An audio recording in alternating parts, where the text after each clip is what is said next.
Ben gelsem bana.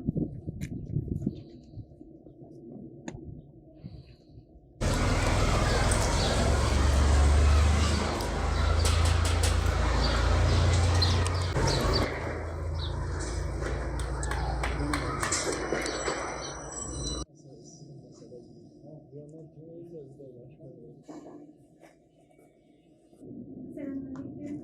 Umut Yarım'dan geliyoruz. Ramazan polisi getirdik sizlere.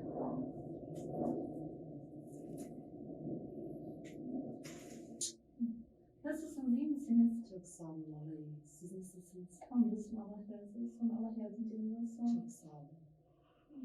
Hayırseverlere dua edin. Memnuniyetlerinizi Rabbim inşallah kabul eder.